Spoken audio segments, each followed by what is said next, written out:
Forward black Telangana రాష్ట్ర ప్రధాన కార్యదర్శి బండ సురేందర్ రెడ్డి మరణంతో అఖిల భారత ఫార్వర్డ్ బ్లాక్ పార్టీ మంచి నాయకుడిని కోల్పోయిందని అఖిల భారత ఫార్వర్డ్ బ్లాక్ జాతీయ ప్రధాన కార్యదర్శి దేవరాజన్ అన్నారు. గురువారం రాష్ట్ర కమిటీ సుందరయ్య విజ్ఞాన కేంద్రంలో ఏర్పాటు చేసిన సంతాప సభకు ముఖ్య అతిథిగా హాజరై ఆయన ప్రసంగించారు. బండ సురేందర్ రెడ్డి గారికి నివాళులు అర్పించారు. ఈ కార్యక్రమానికి వామపక్ష నాయకులు హాజరై నివాళులు అర్పించి తమ సంతాపాన్ని తెలియజేశారు.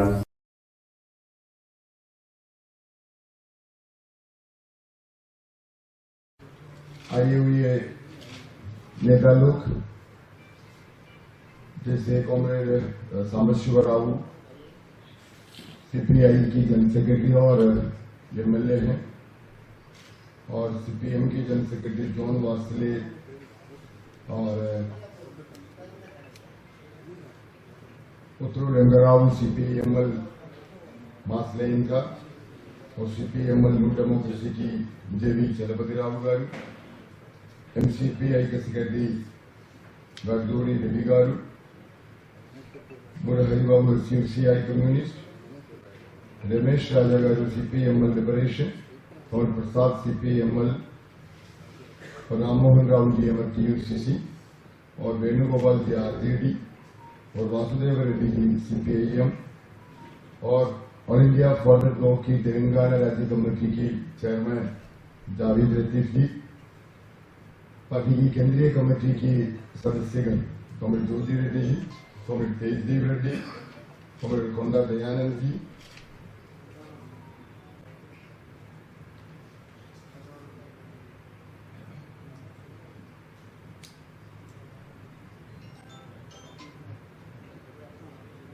और अनिवेश गारू सीपीएमएल मासलैंग, और हमारा फॉरवर्ड ब्लॉक के आगे प्रसाद जी, और तेलंगाना और आंध्र प्रदेश एक साथ जब हम लोग काम करते थे उस समय से फॉरवर्ड ब्लॉक की इस इलाका की एरिया की नेता फॉरवर्ड ब्लॉक की केंद्रीय कमेटी की सदस्य, और आंध्र प्रदेश की जनरल सेक्रेटरी कॉमरेड टीवी सुंदर रामराजू गारू, और ऑल इंडिया फॉरवर्ड ब्लॉक का अलग अलग जिला से आए हुए साथियों और दोस्तों, today we are assembled here to pay homage to our beloved comrade Banda Surendra Reddy ji. इस सुंदरैया मेमोरियल हॉल में विगत 2-2.5 साल पहले हम लोगों का 19वां राष्ट्रीय अधिवेशन यहाँ पर हुआ था, and they have been elected as the general secretary from this place only. So I never thought that I would have attended such a meeting to pay homage to the man who organized such a fantastic political conference of All India Forward Bloc, the party founded by the revolutionary hero of India, Netaji Subhash Chandra Bose. So Surendra Reddy जी जैसे communist party में किसको जो comrade करते हैं, उसी प्रकार की एक कॉमरेड नहीं थी. इसी कॉमरेड से अलावा वो एक दोस्त थे.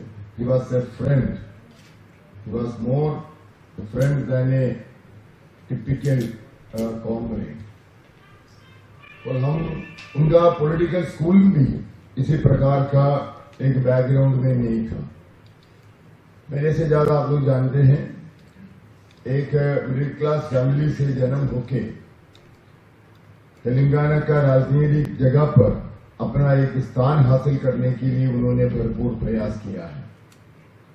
ऑल इंडिया फॉरवर्ड ब्लॉक इस आंध्र प्रदेश में आजादी की जमाने में, आजादी की जो लड़ाई चल रही थी उसी जमाने में इस आंध्र प्रदेश में फॉरवर्ड ब्लॉक का भी कामकाज थे. बड़े बड़े दिग्गज नेतागण उस समय नेताजी सुभाष चंद्र बोस के साथ ऑल इंडिया फॉरवर्ड ब्लॉक में कांग्रेस छोड़कर शामिल हुआ थे.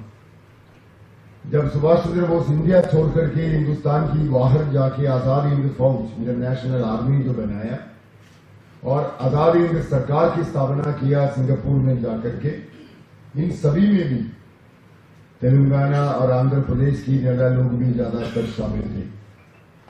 जब उन्होंने जर्मनी से जापान जा रहे थे आपका सबमरीन से। उस अंदरवाहिनी से जाने के समय 90 दिन वो समुद्र में थे।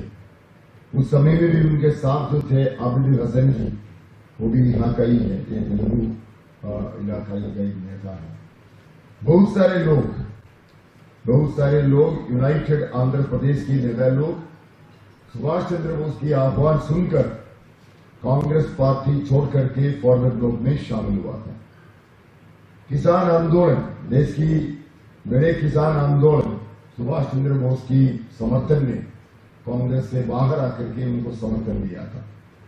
जैसे बिहार की स्वामी सच्चिदानंद सरस्वती और यहाँ का श्री NG रंगा उनको समर्थन में आए थे। उसी समर्थन से लेकर के सुभाष चंद्र बोस ने फॉरवर्ड ब्लॉक को तैयार किया था। उन्होंने कांग्रेस पार्टी की प्रेसिडेंट 1938 में सर्वसम्मति से हुआ था, लेकिन 1939 में एक साल के बाद जब कांग्रेस प्रेसिडेंट की पद के लिए चुनाव लड़ना पड़ा महात्मा गांधी के खिलाफ, जब सुभाष चंद्र बोस ने गांधी जी की उम्मीदवार पटाभी सीतारामैया के खिलाफ इलेक्शन हो गया।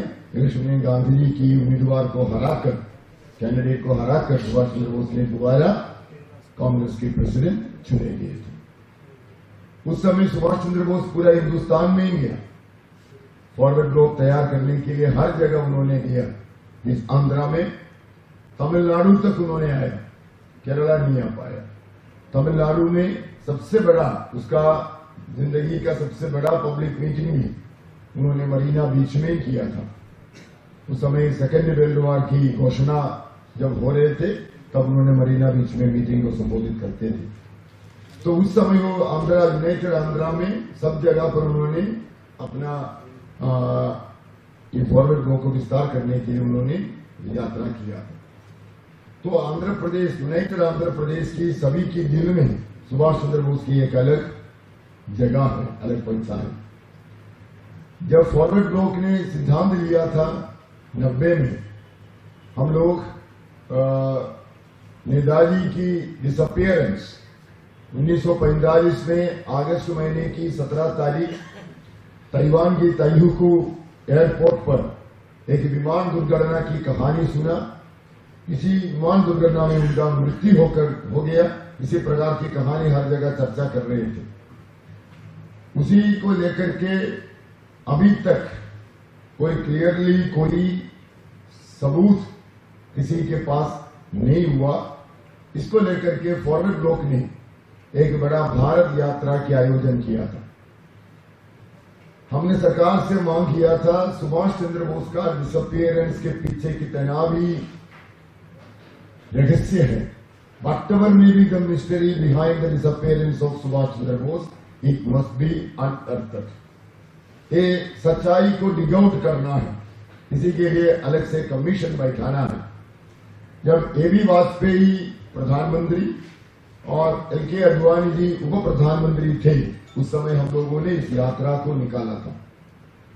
इस यात्रा के दौरान हम लोग 5 यात्रा निकाला।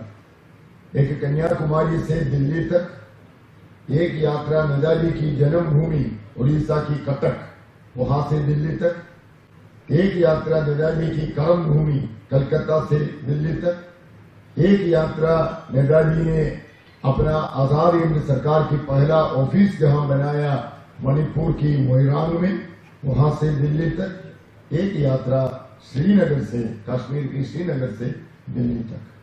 ये 5 यात्रा एक ही समय फॉरवर्ड ब्लॉक ने शुरू किया था। डिमांड एक ही था, नेताजी सुभाष चंद्र बोस की डिसअपियरेंस के पीछे कितना भी कहानियां आ रहे। और 1991 में जब सोवियत यूनियन का डिसइंटीग्रेशन होने के बाद, सोवियत यूनियन 17 देश का टुकड़ा होने के बाद, कितना भी सोवियत यूनियन की आर्काइव्स में, उनका KGB का पुरावस्तु में कितना भी डॉक्यूमेंट्स है सुभाष चंद्र बोस के बारे में, सबको कलेक्शन करके उसका डिसअपियरेंस के बारे में एक नया कमीशन बैठाने के लिए हमने मांग रखा था। इस मांग इसलिए हम लोगों ने रखा था, सोवियत यूनियन की विभाजन के बाद बहुत सारे फाइल लोगों को मिलने के लिए उस समय अवेलेबल हुआ था। उसी में काफी फाइल्स ऐसे लिखा थे टॉप सीक्रेट, कोई पढ़ नहीं पाते थे। उसमें 1947 में communist party of Soviet union, 1945 का दिसंबर महीना में communist party of Soviet union CPSU का एक सेंट्रल कमेटी की बैठक की एजेंडा सुभाष चंद्र बोस को क्या करना है ये लिखा था। 1945 17 अगस्त को अगर विमान दुर्घटना हुआ है तो 1945 दिसंबर में CPSU communist party of Soviet union इसी प्रकार की चर्चा क्यों करेंगे? तो उसका मतलब इसके पीछे बहुत सारे छुपा हुआ बात है। There are lot of secrets, lot of mystery behind his disappearance. So हमने ये डिमांड रखा, इस डिमांड लेकर के 5 यात्रा 5 जगह से हम लोगों ने शुरू किया। तब जाकर के प्रधानमंत्री वाजपेयी से मिला, नया कमीशन गठन करवाया। जस्टिस मनोज कुमार मुखर्जी की कमीशन गठन हुआ। कमीशन 5 साल काम किया, पूरा इंडिया गया, घूमा। इंडिया की बाहर जहां जहां सुभाष चंद्र बोस ने अपना काम किया था, Singapore, Malaysia, Burma, Vietnam, China, England, Japan, Germany, सब जगह गया। जाने के बाद रिपोर्ट तैयार करके सरकार के पास रिपोर्ट दिया, सुभाष चंद्र बोस विमान दुर्घटना में मरा नहीं है, इसलिए है वो विमान दुर्घटना ही हुआ नहीं है, वो एक कहानी थी। विमान दुर्घटना की कोई सबूत नहीं है। विमान दुर्घटना, there was no plane crash, so he didn't die in the plane crash because there was no plane crash. ये जो नया रिपोर्ट आने के लिए जो भारत यात्रा जब निकाला, इस भारत यात्रा कन्याकुमारी से दिल्ली तक करीब करीब 32 दिन 32 डेज में रास्ता में थे। I was the captain of that यात्रा। हम उस समय आंध्र प्रदेश के अंदर घुस रहे थे, पूरा आंध्र तेलंगाना से यात्रा निकल रही थी। उस समय मेरे साथ हमारा मुरलीधर देश पांडे जी के साथ सुरेंद्र रेड्डी जी पूरा जगह पर हमारे साथ, हर जगह इस यात्रा के दौरान हमारे साथ थे। तो हम देख रहे थे हर जगह पर जब जाने के समय, लोगों से मिलने के समय, उनका जो व्यवहार है, उसका जो नया तरीका लोगों से मिलने का हमने अनुभव करने के मौका उस वक्त हमको मिला था। उस समय हमने ये भी नोट किया था, इस आंध्र प्रदेश में, यूनाइटेड आंध्र प्रदेश में हर एक किलोमीटर में सुभाष चंद्र बोस की मूर्तियां। हम यात्रा जा रहे रास्ता पर, that is on the way we are moving towards Delhi. Every 1 kilometer, I was seeing that one statue of Subhash Chandra Bose. I was astonished to see everywhere there is Subhash Chandra Bose statue. तो मैंने एक दुकान में जाके चाय P करके उनको पूछा कि क्या हुआ, हर किलोमीटर में सुभाष चंद्र बोस की मूर्ति बैठाया हुआ है, यहाँ पर क्या हुआ? तो बताया सुभाष चंद्र बोस की जन्म शतवर्ष में, सेंटिनरी में, वही डिस्ट्रिक्ट कमेटी ने सिद्धांत लिया हर किलोमीटर में 100 मूर्तियां बैठाएंगे। तो 100 मूर्तियां उस जगह पर बैठाएंगे, तो मतलब लोगों के दिल में सुभाष चंद्र बोस है। उसको पॉलिटिकली एंगेज करने का जो काम है, हमारा सुरेंद्र रेड्डी जी ने नया तरीका से तेलंगाना में शुरू किया है। तो आप लोग जानते हैं, आजादी के जमाने में जब फॉरवर्ड ब्लॉक थे, उसके बाद जो फॉरवर्ड ब्लॉक की नाम निशाना ये तेलंगाना और आंध्र प्रदेश में नहीं थे। तो हमारा फॉरवर्ड ब्लॉक का भी बड़ी किस्मती है। फॉरवर्ड ब्लॉक का इतना बड़ा एक दिग्गज नेता है, और सुभाष चंद्र बोस के साथ बड़े बड़े नेता लोग भी कांग्रेस छोड़ करके आए हैं, और इतना बड़ा आजादी की आंदोलन की विरासत दूसरा कोई भी पार्टी के हाथ में 100% नहीं मिलेगा। कोई भी पार्टी को 100% क्लेम भी नहीं कर पाएगा। एक ही है फॉरवर्ड ब्लॉक। लेकिन बड़ी किस्मती है, हम इस पार्टी को ठीक तरीका से रास्ता पर पटरी से लेके आ नहीं पाए, जा नहीं पाए। हम किसी के ऊपर दोष नहीं डालेंगे। दोष इसमें है, हमारे समाज का भी इसी प्रकार की परिवर्तन हो गया है। जाति के नाम पर, धर्म के नाम पर, पैसा की बल पर, मनी पावर, मसिल पावर, किसी के ऊपर राजनीति आ गई। राजनीति करने के लिए जो लोग आते हैं, वो भी बोलते हैं अगर पैसा होगा तभी राजनीति होगा। इलेक्शन की मतलब ही करोड़ की बात है। इलेक्शन कमीशन बोलते हैं आपका विधानसभा में आप इतना रुपया खर्चा करना है, पार्लियामेंट में आप इतना रुपया खर्चा करना है, इतना रुपया में आप लोगों का चाय भी नहीं होगा। इलेक्शन कमीशन तो बताता है उसी पैसा से चाय भी नहीं पिए, तो मतलब करोड़ की खेल हो गई। तो राजनीति जिस प्रकार की बदल गया, धर्म के नाम पर, जाति के नाम पर, पैसा के नाम पर जो बदल गया, जिस हिसाब से फॉरवर्ड ब्लॉक भी एक जेन्युइन पॉलिटिकल पार्टी हिसाब से सस्टेन नहीं कर पाया। सिर्फ बंगाल और तमिलनाडु, केरला और पंजाब इसमें नहीं है, कहीं भी हम सस्टेन नहीं कर पाए। लेकिन हमारे साथ बड़ा संपत्ति है वही नेताजी सुभाष चंद्र बोस है। हमारे पास यही संपत्ति है नेताजी सुभाष चंद्र बोस की आदर्श। हमारे पास वही संपत्ति थे आजादी की लड़ाई की विरासत। दूसरे कोई भी पार्टी 100% क्लेम भी नहीं कर पाएंगे। इतना बड़ा एक विरासत और एक ऐसा पॉलिटिकल आइडियोलॉजी है। ये पॉलिटिकल आइडियोलॉजी में पूरा दुनिया आज अपना अपना नाम पर भी आना पड़ा है। मेरे यहाँ पर बहुत सारे वामपंथी पार्टियों के नेतागण बैठे, सभी लोग जानते हैं, मेरे से अनुभवी साथी भी, उम्र से भी और पॉलिटिकल तजुर्बा मेरे से भी ज्यादा जरूर है। हम जरूर कहेंगे 1939 में जब सुभाष चंद्र बोस ने कांग्रेस पार्टी छोड़कर के फॉरवर्ड ब्लॉक बनाया, उस समय से उनका मन में ऐसा एक पॉलिटिकल आइडियोलॉजी डेवलप हो रहे थे 30s में। 1931 में वो AITUC की प्रेसिडेंट थी। AITUC, all India trade union Congress. अभी वो AITUC CPI की ट्रेड यूनियन है, CPI के साथ उसका ताल्लुक है। लेकिन उस जमाने पर उसका कोई पॉलिटिकल कलर नहीं थे, लेकिन कांग्रेस के साथ काम करते थे। AITUC, लाला लजपत राय उसका पहला प्रेसिडेंट। तो सुभाष चंद्र बोस 1931 में AITUC की प्रेसिडेंट बना। उस समय उन्होंने एक नारा रखा था, हिंदुस्तान का आजादी के बाद हिंदुस्तान में अगर कोई भी एक आर्थिक व्यवस्था रखना है, चालू करना है, तो वही समाजवादी होगा। हिंदुस्तान समाजवादी देश ही होगा, इससे अलावा नहीं होगा। और ये जो समाजवाद है, उस समाजवाद कोई भी देश की समाजवाद का अनुकरण भी नहीं होगा। Whatever may be the socialist ideology I am putting forward before the nation, it can't be a imitation of any other socialist model. मैंने वो भी रखा।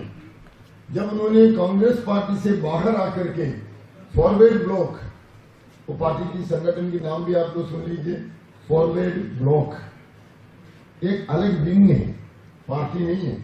उस समय अलग विंग बनाया, forward block with in Congress. उसका शुरुआत वही था, forward block with in Congress. Forward means straight forward. जो लोग अच्छा काम करते हैं, समाज के लिए मॉडल बनते हैं, उनको हम क्या कहते हैं? वो आदमी स्ट्रेट फॉरवर्ड है, प्रगतिशील है, प्रोग्रेसिव है। इस हिसाब से कांग्रेस के अंदर प्रगतिशील लोगों का, प्रोग्रेसिव लोगों का ब्लॉक बनाया, अलग ब्लॉक बनाया, इसको उन्होंने फॉरवर्ड ब्लॉक नाम रखा। जब उसमें उस जमाने में कम्युनिस्ट पार्टी हिंदुस्तान में पाबंदी लगा, उनके ऊपर काम नहीं कर पाते थे, पाबंदी लगाया था। नेशनल फ्रंट हिसाब से काम करते थे कम्युनिस्ट पार्टियां, लेकिन कांग्रेस के अंदर नेशनल फ्रंट, कांग्रेस के अंदर कांग्रेस सोशलिस्ट पार्टी थे, CSP, इसके अंदर ही काम करते थे। आपका पश्चिम बंगाल में ऋषि अरविंद का अनुशीलन समझी, विप्लवी लोग, रेवोल्यूशनरी लोग कांग्रेस के अंदर काम करते थे। इन सभी लोगों ने, और स्वामी सच्चिदानंद सरस्वती और NG रंगा के नेतृत्व का जो किसान संघ था, वो सभी सुभाष चंद्र बोस को समर्थन किया था।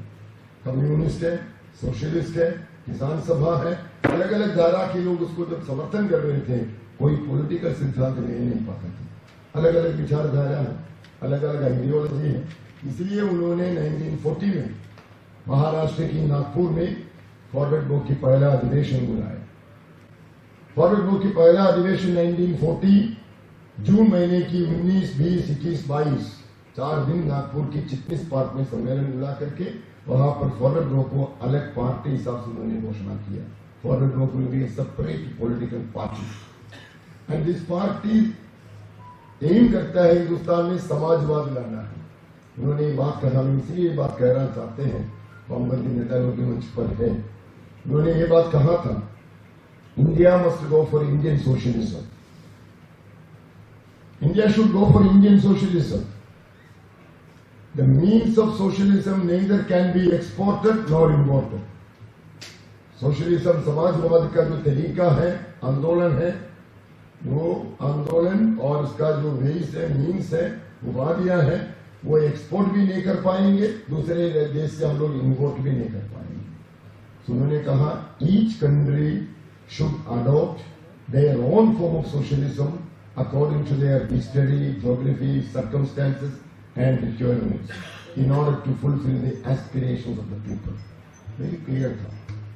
उस समय जो समाजवाद की आंदोलन में जो लोग थे, अनफॉर्चुनेटली उनको समर्थन किया ही नहीं। सुभाष चंद्र बोस ने इस बात को जो सामने रखा, अपना अपना देश की परिस्थिति के अनुसार, अपना अपना देश की जनता की इच्छा के अनुसार समाजवाद लाना है। ये समाजवाद दूसरा देश का अनुकरण भी नहीं होना चाहिए। तो इसलिए India should go for Indian socialism. उस समय उसको इन लोगों ने, बाकी लोगों ने समर्थन नहीं दिया। फिर सुभाष चंद्र बोस को भी ज्यादा टाइम नहीं मिला। इट वॉज 1940 जून। उन्होंने जब घोषणा दे दिया, घोषणा करने के बाद फॉरवर्ड ब्लॉक के ऊपर पाबंदी लगाया, फॉरवर्ड ब्लॉक बैन किया था। सुभाष चंद्र बोस को अरेस्ट किया, सभी नेता लोगों को अरेस्ट करके जेल के अंदर रख दिया। जून, जुलाई, अगस्त महीना से वो जेल में था।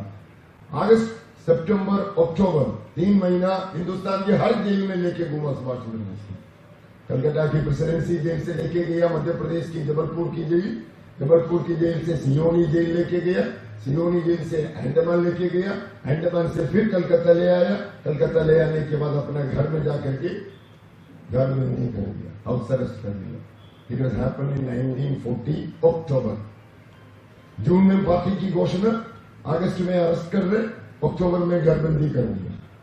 नवंबर, दिसंबर, जनवरी 16 तारीख अपना घर से वो निकल पड़े। 1941 16 जनवरी घर से निकल पड़े, निकल के चले गए काबुल, अफगानिस्तान से चले गए जर्मनी। वो जो यात्रा अलग यात्रा है, टाइम बहुत नहीं है, लेकिन वो चले गए। मेरा कहने के मतलब है, वहां से जाकर के बिना हाथ से, ना पासपोर्ट है, ना पैसा है, कुछ भी नहीं, एक आदमी खाली हाथ से हिंदुस्तान से चलकर एक फौजी तैयार की। 50,000 लोगों की सबसे बड़ा फौजी, Indian national army INA, Azad Hind फौज तैयार किया।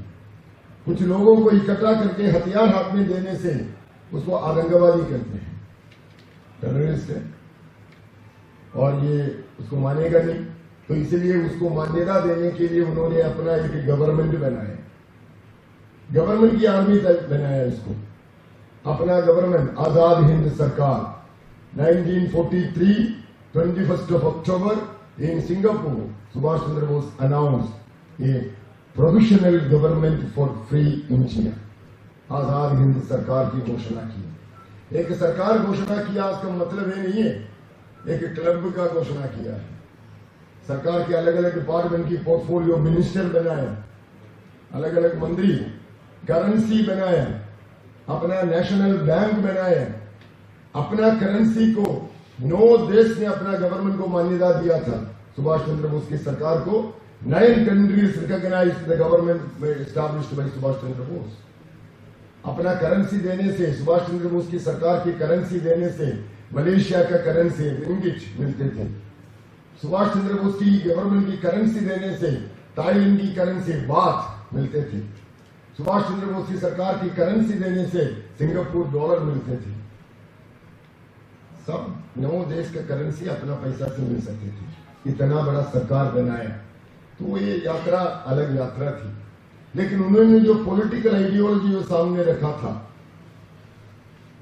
That each country should go for its own form of socialism. ज्यादा टाइम हम नहीं ले रहे हैं। आज दुनिया में जो भी देश समाजवाद की बात कर रहे हैं, समाजवाद की रास्ता पर जा रहे, बोल रहे, कर रहे, आप देख लेना, सभी इसी रास्ता पर है, सभी उसी रास्ता पर है। सबसे पहले चाइना क्या कर रहे? चाइनीज का नया पॉलिसी क्या है? 1979 में जब comrade Deng Xiaoping Chinese Communist Party के जनरल सेक्रेटरी हुआ, उस समय से चाइना का पॉलिसी बदल गया। चाइना क्या बोल रहे? Chinese socialism with Chinese characteristics. Subhash Chandra Bose ने कहा Indian socialism in Indian way under Indian conditions. Very clear. Subhash Chandra Bose 39 में कहा, 81 में शुरुआत की है। चाइना अडॉप्ट करने में 79 तक रीच करना पड़ा। चाइना अडॉप्ट करने के बाद वियतनाम, होचिमिन की वियतनाम दुनिया की सभी साम्राज्यवादी ताकत को हराया हुआ एकमात्र देश है वियतनाम। वो वियतनाम की होचिमिन की देश वो भी अपनाना शुरू कर दिया दोई मोई, वियतनामी भाषा में Vietnam style of socialism. Vietnam में भी वही है, सुभाष चंद्र बोस 39 में कहा। Korea, North Korea, great leader Kim Il Sung की कोरिया, कोरिया में सोशलिस्ट रूल, उसका स्टाइल की नाम है जू शे आइडिया। जू शे आइडिया के मतलब Korean style of socialism. Cuba, Fidel Castro की क्यूबा, फिडेल कैस्ट्रो अपना प्रेसिडेंट पद का इस्तीफा देकर के अपना भाई राउल कैस्ट्रो को बैठने से पहले लास्ट में किया हुआ क्या काम है मालूम है? लास्ट में उन्होंने जॉन पॉल पोप को बुलाया था क्यूबा की धरती पर, हवाने में उसको बुलाया, पहले वहां बुलाने के बाद दिखाया समाजवादी विचारधारा में जनता की एस्पिरेशन के साथ ही रहना, इसलिए उन्होंने कहा सोशलिज्म और die, and we are for Cuban style of socialism. So each country should adopt their own form of socialism की जो नारा उन्होंने सामने रखा था, वही जो पॉलिटिकल आइडियोलॉजी की तरीका से प्रचार नहीं कर पाया।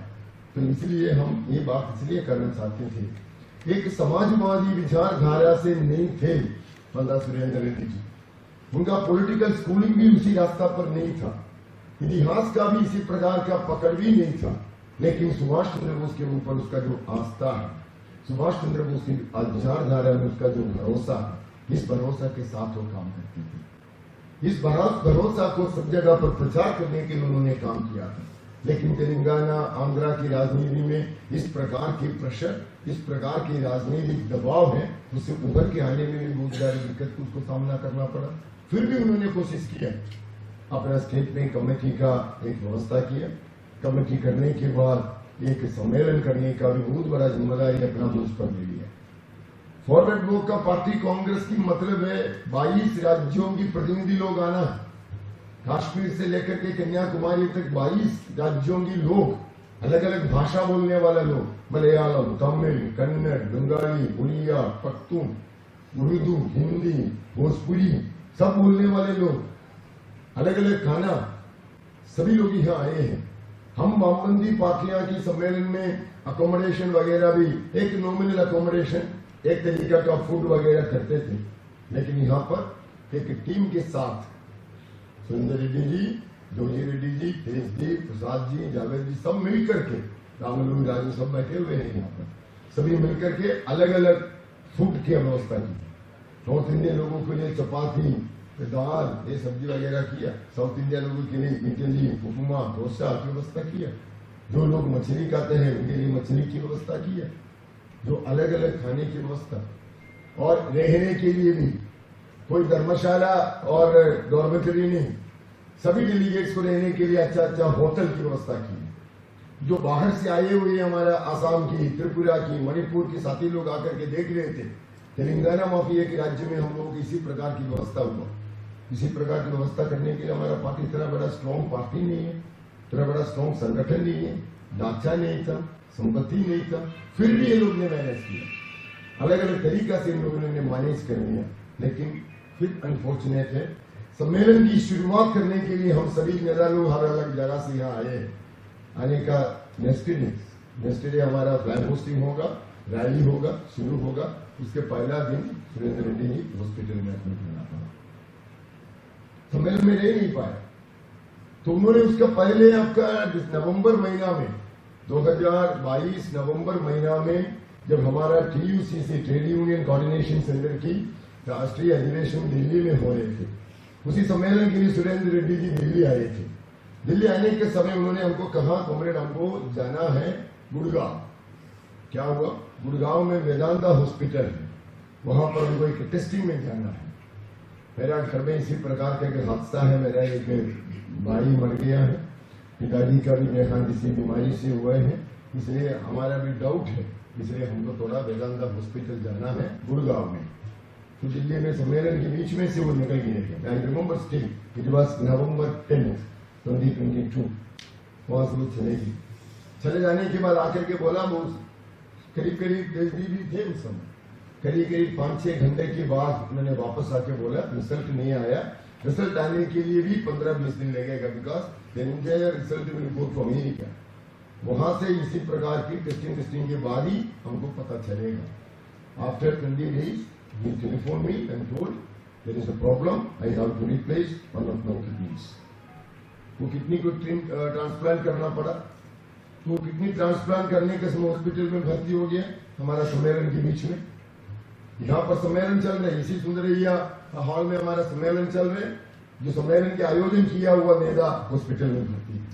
सोचिए हम लोगों का भी दिमाग क्या काम करेंगे, ना भाषा बोलने का ना ये व्यवस्था। बाकी सभी लोगों ने उसको अपना जिम्मेदारी बांटा, जिम्मेदारी के साथ हम लोग काम करके सम्मेलन हम लोग सफल करके हम लोग निकल गए। लेकिन वो हॉस्पिटल में भर्ती था, हम रोज शाम को जाते थे, जाकर के देखे आए हैं, किडनी ट्रांसप्लांट किया, फिर वो चल पड़ी थी, चलते थे। अचानक फिर करीब 6 महीने पहले फिर हमको एक बार जनरल कमेटी बैठक के लिए वो दिल्ली आए। दिल्ली आने के बाद कहा फिर हमारा ये जो एक किडनी जो है उसमें भी थोड़ा प्रॉब्लम दिखाई दे रहे, I have to go for detailed checkup. तो फिर वापस आया, फिर चेकअप किया। इस बीच में उन्होंने जो जो काम किया है, कितने इलेक्शन को उसको सामना करना पड़ा, विधानसभा चुनाव, पार्लियामेंट की चुनाव, लोकल बॉडी इलेक्शन, सबको सामना करना पड़ा। जो लोग फॉरवर्ड ब्लॉक में आना चाहते थे, जो लोग फॉरवर्ड ब्लॉक की सिंबल से लड़ना चाहते थे, जो लोग फॉरवर्ड ब्लॉक के परिवार के साथ जोड़ना चाहते थे, सभी लोगों को उन्होंने अकोमोडेट करने की कोशिश किया।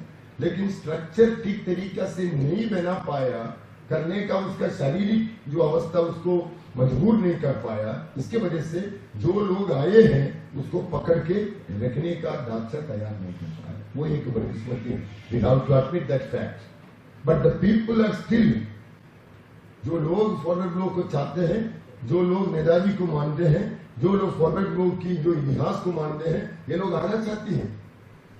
जो आपको एक बर्तन में आप जो अकोमोडेट करने के लिए बर्तन भी स्ट्रांग होना चाहिए, नहीं तो उसी के अंदर आने वाले पानी नीचे से गिर जाएगा। बर्तन की जो प्रॉब्लम से हमारे लोगों को पकड़ के हम रख नहीं पाए।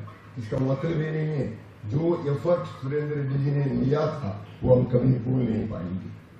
उन्होंने जो प्रयास किया है फॉरवर्ड ब्लॉक को प्रचार करने के लिए हम कभी भूल नहीं पाएंगे। उन्होंने जो तकलीफ उठाया है इस तेलंगाना में फॉरवर्ड ब्लॉक के नाम हर जगह पहुंचाने के लिए हम कभी भूल नहीं पाएंगे। उन्होंने हर जगह जाकर के फॉरवर्ड ब्लॉक के नाम लिया है, वो हम कभी भूल नहीं पाएंगे। इसके वजह से उसको हम पार्टी की सेंट्रल सेक्रेटरीट में ले गए, यहाँ की जनरल सेक्रेटरी की जिम्मेदारी दी है।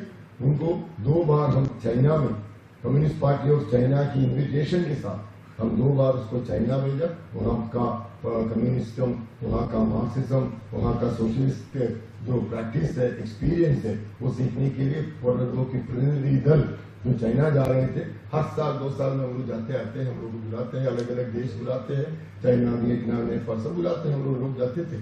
लेकिन उनको हम 2 बार चाइना में डेलीगेशन के साथ चाइना में भी भेजा था। इतना सब तकलीफ के साथ भी यहाँ पर भी इंटरनल प्रेशर, इंटरनल दबाव, इंटरनल पॉलिटिकल कंबल्शंस, उसके साथ भी विदेश पॉलिटिक्स भी सीखने की उन्होंने कोशिश किया और हमारा पार्टी की प्रचार प्रसार करने की भी उन्होंने कोशिश की। तो लास्ट में हमने इस खबर को उन्होंने दिल्ली आकर के बोला। हम लोगों ने लास्ट अप्रैल महीने में, इस साल की अप्रैल महीना में दिल्ली में एक पार्लियामेंट मार्च किया था, मार्च टू पार्लियामेंट, संसद चलो। लोगों को हम हर स्टेट से लोग ले करके हजारों लोगों की भीड़ हम दिल्ली की सरजमीन पर हम लोगों ने किया था। उसका नेतृत्व में भी सुरेंद्र रेड्डी जी एक्चुअली वहां पर भी उन्होंने भाषण भी दिया। मुझे लगता है उनका लास्ट स्पीच, दिल्ली की धरती पर उनका लास्ट स्पीच वही पार्लियामेंट मार्च में था। वहां पर भाषण देने के बाद वापस आया, आने के बाद 1 महीने के अंदर हमको फोन करके बताया इसी प्रकार की चक्कर है हमारे लिए। तो मैंने इस खबर सुनने के बाद मैं आया हैदराबाद में। हैदराबाद आकर के ज्योति रेड्डी जी के साथ हम चले गए हॉस्पिटल में। हॉस्पिटल में जाकर के उससे मिला, बातचीत किया, डॉक्टर से मिला, उनका फैमिली मेंबर लोगों से मैंने बातचीत किया। तो पता चला ट्रांसप्लांट करना ही पड़ेगा। उनका mother in law was ready to donate 1 more kidney.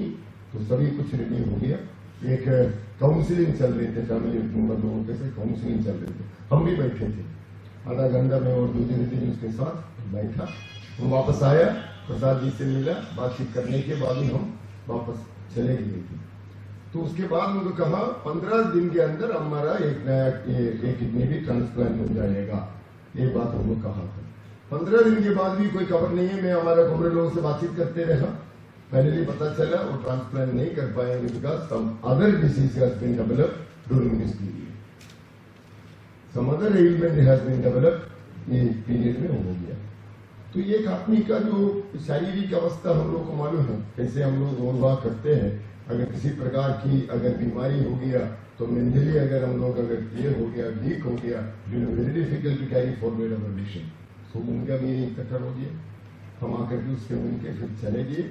बाद में हमको पता चला वो हॉस्पिटल से उसको डिस्चार्ज किया। हमारे सभी साथियों से हम बार बार बात करते रहे, आप लोग जाना है, उससे मिलना है। Finally he left on 17th of November। ये एक बहुत बड़ा नुकसान हमारे लिए हुआ, फॉरवर्ड ब्लॉक के लिए हुआ और वामपंथी आंदोलन के लिए हुआ, और आने वाले दिन में भी इस तेलंगाना की वामपंथी आंदोलन और नौजवानों की जो नेताजी सुभाष चंद्र बोस के ऊपर आस्था रखने वाले लोग कभी भी ये सुरेंद्र रेड्डी को नहीं भूल पाएंगे। उनका जो अधूरी काम है, उन्होंने जो ऑफ करके गया हुआ काम है, उसको पूरा करने का जिम्मेदारी हमको लेना पड़ेगा। यही उनका सबसे अच्छा उनका भावपूर्ण श्रद्धांजलि हो सकती है। उनका जो अधूरा काम है, नेताजी सुभाष चंद्र बोस की पार्टी को एक वेल एस्टैब्लिश्ड, एक डिसिप्लिन, एक स्ट्रक्चर के साथ एक पार्टी खड़ा करके सुभाष चंद्र बोस की जो लेगेसी है, उस लेगेसी के साथ फॉरवर्ड ब्लॉक को मजबूत करना, उसके साथ प्रगतिशील वामपंथी डेमोक्रेटिक जो आंदोलन है उसको डेवलप करने के लिए हम लोगों का योगदान अगर रहेगा, वही होगा बंदा सुरेंद्र रेड्डी जी के लिए हम लोगों का सबसे बढ़िया श्रद्धांजलि। मैं इतना ही कहकर हमारा बंदा सुरेंद्र रेड्डी जी का जो आत्मा है वो हमारे साथ है। मैं कल रात 2 बजे यहाँ पर 2:30 बजे यहाँ आने के बाद में सोच रहे थे, I am staying this hotel first time without Surendra Reddy ji. I stayed in this hotel. Whenever I come to Hyderabad, I stay in this hotel. It is a hotel where I am staying, Hotel Tourist Plaza. When last time also, जो नहीं जानते हैं, हम उसी hotel में वही हमारे साथ मिलते थे।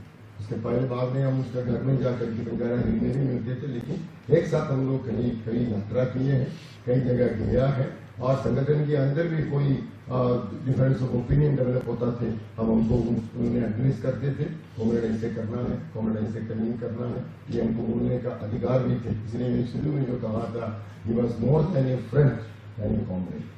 वो मेरे लिए बहुत अच्छा दोस्त भी थे, मेरा भाई भी थे। एक टिपिकल कॉमरेड से अलावा हम अलग से उससे बातचीत भी करते थे।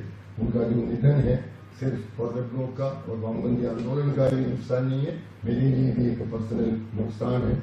उनका आत्मा की शांति की प्रार्थना करते हैं। हम सभी लोग कभी भी सुरेंद्र रेड्डी को भूलेगा नहीं, भूल नहीं पाएंगे। इतना ही कहकर उनको पार्टी की सेंट्रल कमेटी की तरफ से भावपूर्ण श्रद्धांजलि घोषित करता हूँ। सबको धन्यवाद। जय हिंद।